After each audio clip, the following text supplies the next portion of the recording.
I stood in front of the mirror, adjusting the straps of my red evening gown for the 10th time. It was our 5th wedding anniversary, and Mark had promised that tonight would be special. I smiled faintly at my reflection, trying to shake off the constant fear that had been creeping into my heart lately. Mark had been distant these past months, coming home late, glued to his phone, and snapping at me for the smallest things. But tonight, I wanted to believe that everything would be different. The banquet hall was beautiful. The chandeliers cast a golden glow on the sparkling tables decorated with white roses and candles. Guests mingled and laughed, raising glasses of champagne as soft jazz music played in the background. I smiled and greeted everyone, trying to keep my nerves hidden behind perfect lipstick and a graceful posture. Then Mark walked in, and everything inside me froze. He was holding her hand. She was stunning, younger than me, dressed in a silver cocktail dress that hugged her curve. She had blonde hair that fell over her shoulders like silk, and she looked at him like he was the only man in the world. My heart dropped to the floor, but I forced myself to breathe. Maybe I was imagining things. "Emily," Mark said with a smile that didn't quite reach his eyes. "This is Claire, my distant cousin." "Cousin?" I swallowed hard and nodded, forcing a polite smile as Claire reached out her perfectly manicured hand. "Hi, Emily. Mark has told me so much about you," she said sweetly. I wanted to scream, but instead I shook her hand. "Welcome," I whispered. The next hour was pure torture. Mark was by Claire's side the whole time, laughing and leaning close to whisper in her ear. At one point, he handed me a tray of drinks and told me to serve the guests. He didn't even look at me as he said it. I wanted to disappear. But when I walked over to their table with the tray, I saw Mark feeding Claire a bite of cake, his fingers brushing her lips. That was the moment something inside me snapped. "Cousin, huh?" I said loudly, slamming the tray down on the table. Conversations around us stopped. Everyone turned to look at me. My voice shook, but I didn't care. "Tell them, Mark. Tell everyone how you've been sleeping with your so-called cousin." Mark's face turned pale. Claire gasped, her wide eyes darting around the room. "Emily, stop this nonsense," Mark whispered harshly, reaching for my arm. I yanked it away. "Nonsense. You brought your mistress to our anniversary party. You made me serve her like I'm your maid. How dare you, Mark?"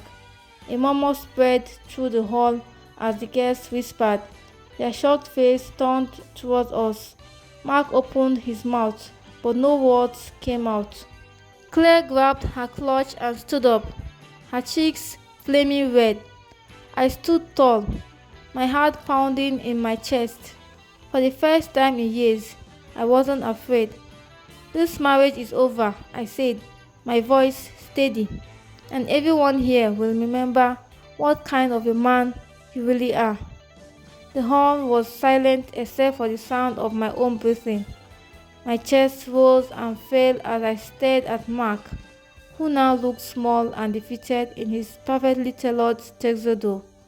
Claire was trembling beside him, clutching her silver clutch to her chest as though it could shield her from the eyes burning into her.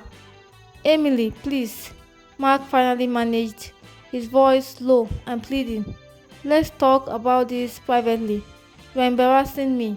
I laughed bitterly, the sound echoing in the quiet hall. "Embarrassing you? No, Mark, you embarrassed yourself the moment you brought your mistress to a celebration of our marriage. You made me carry trays and serve her like I was nothing, but I'm done being humiliated." The whispers grew louder. Guests shifted uncomfortably in their seats, some staring at Mark with disgust, others at me with sympathy. My best friend, Grace, stepped forward and squeezed my hand.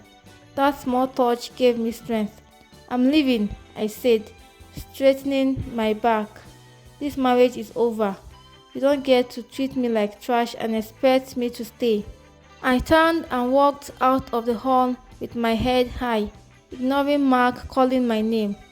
Each step felt heavier than the last, but I knew I had to keep walking. I couldn't allow myself to break in front of him. Outside, the cool night air hit my face, and for a moment, I let the tears fall. Grace hurried after me and wrapped her arms around me. "You're stronger than you think," she whispered. But I didn't feel strong. My world had just fallen apart, and the man I had built my life around had crushed me in front of everyone. I went home that night and packed my small bag. There was no way I was staying another night in the house that carried so many lies. The days that followed were hard. Mark called endlessly, sending long messages, begging for forgiveness, blaming Claire, blaming himself, blaming everyone but his own choices. I ignored him. Claire, apparently, had left him the very next day, embarrassed by the scandal. One morning, I met with a lawyer. The divorce papers were drafted and sent to him. He came to my new apartment that evening, looking thinner and more tired than I'd ever seen him. "Emily," he whispered, his voice breaking. "Don't do this. Please, I made a mistake, but I love you. We can fix this." I looked at him for a long moment. This was the man I had given 5 years of my life to. The man who had once made me feel loved and safe, but who had also made me feel invisible. "You didn't just make a mistake, Mark," I said quietly. "You made a choice. You chose her. You chose to disrespect me in front of the world. And now, I'm choosing myself." His shoulders slumped, and for the first time, I saw the reality sink into his eyes. He knew it was truly over. I closed the door gently and leaned against it, breathing deeply. A sense of peace washed over me, a peace I hadn't felt in years. I didn't know what the future held, but I know one thing for certain. I would never let anyone make me feel less than I was again. Months later, I stood in the same banquet hall, this time at Gracie's wedding. I smiled as I caught my reflection in the mirror. I looked stronger, more alive. My red gown had been replaced by a soft, flowing blue dress, and my eyes were brighter. As I watched Grace dance with her new husband, I realized something beautiful. I was free, free from betrayal, free from humiliation, and free to rebuild my life on my own terms. And for the first time in a long time, I smiled from the deepest part of my heart.